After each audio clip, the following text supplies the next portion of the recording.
तो हेलो दोस्तों, स्वागत है आपका मेरे इस नए वीडियो में। दोस्तों आज के इस वीडियो में हम जानने की कोशिश करेंगे कि पैन अमेरिकन 9147 या फिर अमेरिकन एयरवेज 917 विमान के बारे में। दोस्तों इस विमान के बारे में इंटरनेट पर जितनी बातें की जाए उतनी कम है, क्योंकि इस विमान के बारे में काफ़ी अफवाहें इंटरनेट पर आपको देखने को मिल जाती है। कोई लोग इसको यूएफओ से जोड़कर देखते हैं, तो कोई लोग इसको टाइम ट्रेवल से देखकर जोड़ते हैं। तो चलिए दोस्तों इस वीडियो में जानने की कोशिश करते हैं इस मिस्टरी कहानी को। तो ये कहानी शुरू होती है अमेरिका के न्यूयॉर्क शहर से। न्यूयॉर्क शहर से मियामी फ्लोरिडा के लिए उड़ान भरती है। ये सफ़र 3-3.5 घंटे का होता है, लेकिन 2 जुलाई 1955 को ये विमान मियामी नहीं पहुंचता है। इसके बाद अमेरिका इसको ढूंढने की काफ़ी कोशिश करता है। अमेरिका 1-2 हफ्ते तक इसको ढूंढने की कोशिश करता है और अमेरिका सोचता है कि ये प्लेन शायद कहीं समुद्र में क्रैश कर गया होगा। और उसके बाद में करीबन 37 सालों के बाद में 9 मार्च 1985 को काराकास के रडार पर यह विमान दिखाई देता है। लेकिन आश्चर्यजनक रूप ये बात थी कि स्टाफ लोगों को एक गोल रूप में दिखाई देता है, क्योंकि जो अक्सर विमान होता है जिस शेप में होता है उसी शेप में रडार पर दिखाई देता है, लेकिन ये विमान था उन्हें कुछ गोल रूप में दिखाई देता है।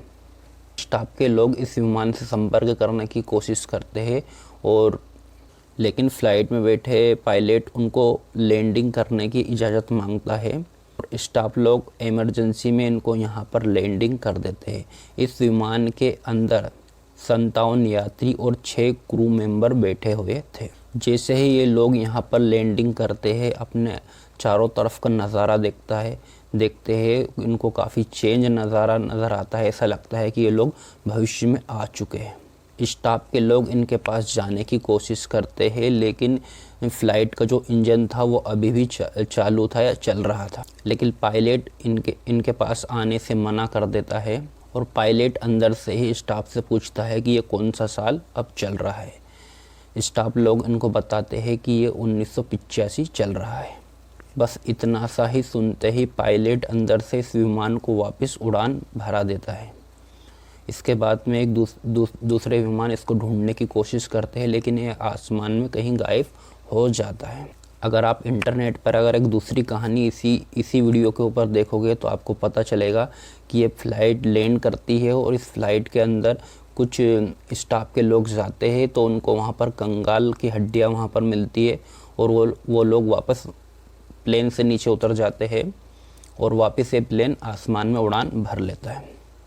जितने भी यूट्यूब पर आप वीडियो देखोगे उतने ही वीडियो में अलग अलग बातें आपको कही जाएगी, लेकिन दोनों ही कहानियों में सेम बात आपको देखने को मिलती है कि जब ये प्लेन उड़ान भरता है तो इसमें से कैलेंडर निकल कर गिरता है, जो कि 1985 का था।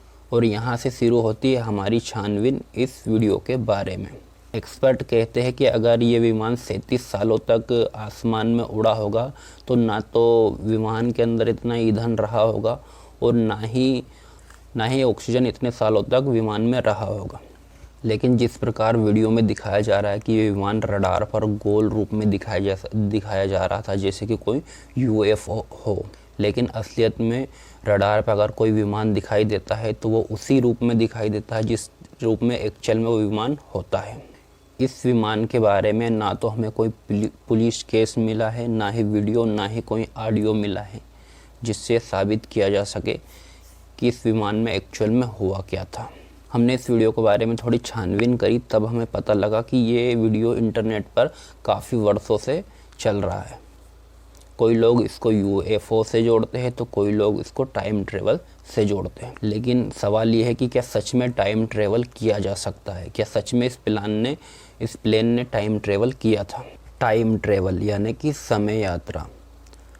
कुछ एक्सपर्ट मानते हैं कि टाइम ट्रेवल जैसी कोई चीज़ नहीं होती और कुछ एक्सपर्ट मानते हैं कि टाइम ट्रेवल अभी नहीं किया जा सकता, लेकिन भविष्य में ज़रूर किया जा सकता है। टाइम ट्रेवल करने के 2 सिद्धांत हैं। नंबर 1 कि अगर आप किसी ब्लैक होल से गुजर जाओ या किसी ब्लैक होल से ये विमान गुजर कर निकल जाता है तो ये टाइम ट्रेवल कर सकता है। लेकिन दोस्तों ब्लैक होल से गुजरना इतना भी आसान नहीं है, क्योंकि ब्लैक होल में कई उल्कापिंड एवं कई ग्रह होते हैं और उन सबसे सुरक्षित निकलना इतना आसान नहीं है। उन सबसे सुरक्षित ये विमान कैसे निकला होगा। दूसरी बात यही, इस विमान में अंतरिक्ष में ऑक्सीजन कैसे बनी होगी। और अभी तक तो ऐसा कोई ब्लैक होल मौजूद नहीं है जो हमारी पृथ्वी के पास में या फिर हमारे सौर मंडल के पास में उपस्थित हो। यानी कि इससे हम यह तो कह सकते हैं कि ये ब्लैक होल से नहीं गुजरा होगा, ये प्लेन ब्लैक होल से नहीं गुजरा होगा। टाइम ट्रेवल करने का नंबर 2 सिद्धांत, अगर आप प्रकाश की गति से यात्रा करते हो तो आप टाइम ट्रेवल कर सकते हो। अब ये प्रकाश की गति क्या होती है? प्रकाश की गति वो होती है कि अगर सूर्य से कोई रोशनी पृथ्वी की ओर आ रही है तो उसको पृथ्वी तक पहुंचने में करीबन 8 मिनट लगती है। लेकिन सूर्य से पृथ्वी की जो दूरी है वो करीबन 15 करोड़ किलोमीटर है। यानी कि 15 करोड़ किलोमीटर चलने में सिर्फ 8 मिनट का ही समय लगता है। वहीं दूसरी तरफ इंसानों द्वारा बनाया गया सबसे तेज विमान लॉकहीड SR-71 है, जिसको ब्लैकबर्ड के नाम से भी जाना जाता है। इसकी सबसे तेज स्पीड है 3530 किलोमीटर, यानी कि 1 घंटे में करीबन 3500 किलोमीटर चल सकता है। अगर दोस्तों हम इसी विमान से पृथ्वी से चंद्रमा तक जाएं तो लगभग हमें 2 या 3 दिन का समय लग सकता है, जो कि प्रकाश की गति के 1% भी नहीं है। यानी कि इससे ये तो पता चल गया कि इस विमान ने टाइम ट्रेवल नहीं किया होगा। फिर हमने इस विमान के बारे में इंटरनेट पर ही कुछ जानकारी प्राप्त करने की कोशिश करी। हमने जानने की कोशिश करी कि अगर 12 जुलाई को कोई प्लेन गुम हुआ होगा तो उसकी खबर तो न्यूज़ में ज़रूर छपी होगी।